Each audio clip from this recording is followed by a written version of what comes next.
tell me that I'm never. Halo semua, salam sejahtera Malaysia, tuan-tuan dan puan-puan yang amat dihormati. Setelah apa yang berlaku kepada Muhyiddin Yassin, ada yang kata habislah Muhyiddin Yassin, habislah pengurus CPN, habislah Presiden Bersatu. Ada yang kata beliau berisiko untuk hilang gelaran Tan Sri, hilang jawatan pengurus CPN, hilang jawatan Presiden Bersatu, dan yang paling menakutkan, beliau berisiko untuk hilang sokongan dan pengundi. Tuan-tuan dan puan, sebelum ini nama Muhyiddin Yassin disebut-sebut kerana dilihat mempertikaikan keputusan yang di Pertuan Agong ke-16 berkaitan dengan pelantikan Perdana Menteri. Ada yang kata mungkin Muhyiddin dah tak ada modal, dah habis akal nak jatuhkan kerajaan, nak kalahkan calon BN pada PRK Dun Nenggiri dan mengeluarkan ucapan sedemikian sehingga beliau menerima banyak serangan dan beliau sah akan disiasat oleh polis berkaitan dengan isu 3R. Saudara-saudara, kalau benar Muhyiddin memang dah cukup jumlah pada ketika itu, persoalan yang pertama, berapakah jumlah sokongan yang beliau telah terima? Dan kenapa bukan beliau yang mengangkat sumpah sebagai Perdana Menteri pada ketika itu kalau beliau memang benar-benar dah cukup jumlah? Itu yang menjadi persoalannya. Saudara-saudara, akhirnya Anwar Ibrahim yang mengangkat sumpah sebagai Perdana Menteri ke-10. Maknanya Anwar Ibrahim lah yang telah mendapat sokongan yang cukup. Akhirnya salah satu pemimpin kanan ataupun ahli politik kanan Sabah yang membuat satu ramalan. Muhyiddin takkan berani dedah nama 115 MP, kata Saleh Said Keruak. Seorang ahli politik kanan Sabah meramalkan Muhyiddin Yassin tidak akan menyahut cabaran sesiapa untuk mendedahkan siapa 115 ahli parlimen yang didakwa berada di belakangnya untuk menjadi Perdana Menteri pada 2022 lalu.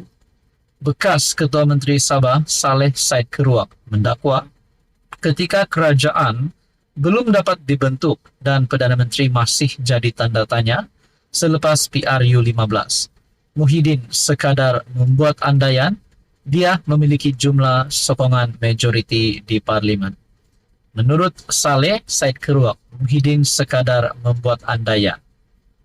Justru dakwah Saleh, pengurus CPN merangkap Presiden Bersatu, itu tidak akan berani mendedahkan nama-nama ahli parlimen yang dianggap menyokongnya menjadi PM.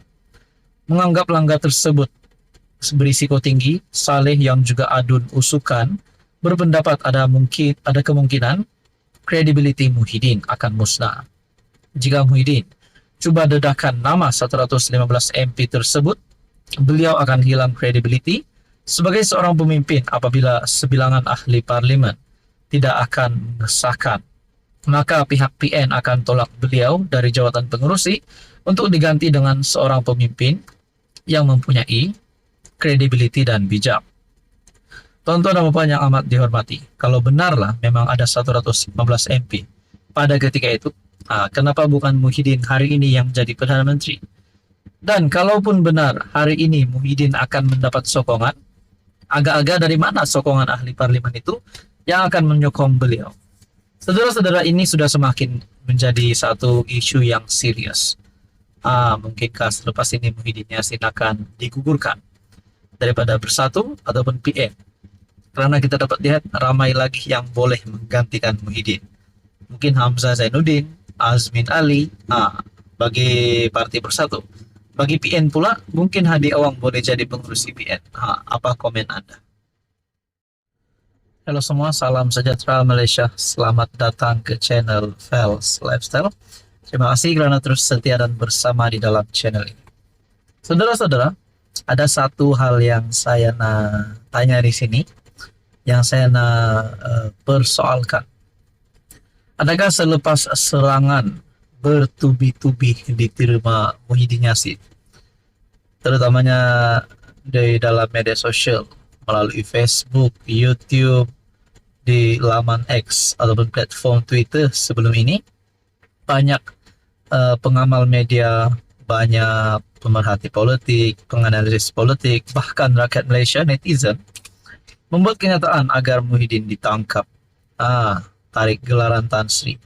Adakah selepas ini Muhyiddin Yassin sebagai pengurus CPN yang dikatakan sebelum ini akan disiasat pada Selasa bertarikh 20 Ogos berkaitan dengan isu 3R, adakah Muhyiddin Yassin akan larikan diri ataupun menghilangkan diri, lari daripada siasatan kerana takut?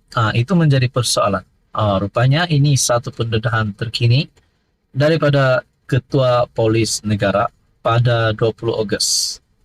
Rakaman percakapan Muhyiddin ditangguhkan ke esok, maknanya pada 21 Ogos. Persoalannya kenapa ditangguhkan? Ini kenyataan terkini daripada Ketua Polis Negara Tan Sri Razarudin Hussain. Proses rakaman percakapan Muhyiddin Yassin berhubung ucapan yang didakwa menyentuh isu berkaitan kaum, agama dan raja ataupun 3R ditangguhkan ke esok, kata Ketua Polis Negara Razarudin Hussain. Katanya, penangguhan itu dibuat kerana peguam pengerusi PN berkenaan masih berada di luar negara. Bukan Muhyiddin yang berada di luar negara, bukan Muhyiddin larikan diri, bukan Muhyiddin sembunyikan diri. Bukan, tapi peguam Muhyiddin yang masih berada di luar negara. Keterangan Muhyiddin akan diambil di pejabatnya di Lembaga Pengampunan Pelaburan Malaysia MIDA pada jam 11 pagi esok, katanya, ringkas ketika dihubungi. Sebelum ini, media melaporkan rakaman percakapan Muhyiddin dijadwalkan diambil di MIDA pada jam 11 pagi hari ini, menyebabkan seramai 15 pengamal media berada di lobi bangunan tersebut bagi membuat liputan.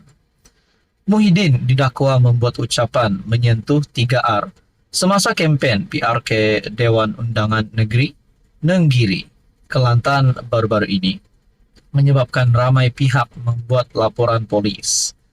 Muhyiddin juga dikatakan mengeluarkan ucapan yang mempertikai tugas dan peranan Sultan Pahang, Al-Sultan Abdullah, Sultan Ahmad Shah ketika baginda menjadi yang di-Pertuan Agong ke-16. Tindakan itu membangkitkan kemurkaan Tengku Mahkota Pahang, Tengku Hasanal Ibrahim Alam Shah, yang bertita supaya polis mengambil tindakan tegas tanpa kompromi terhadap ahli parlimen Pagoh Terbabit. Saudara-saudara yang amat dihormati, itulah nak kata Muhyiddin larikan diri, nak kata Muhyiddin sembunyikan diri, takut daripada disiasat, takut ditangkap. Sebenarnya tidak, persoalan itu tidak. Kerana dikatakan Muhyiddin tidak dapat dirakam percakapannya kerana menurut KPN peguam Muhyiddin berada di luar negara. Saudara-saudara, berkaitan dengan ini, rasa-rasanya apa yang akan berlaku kepada Muhyiddin selepas ini? Teruskan bersama di dalam channel ini untuk info yang seterusnya.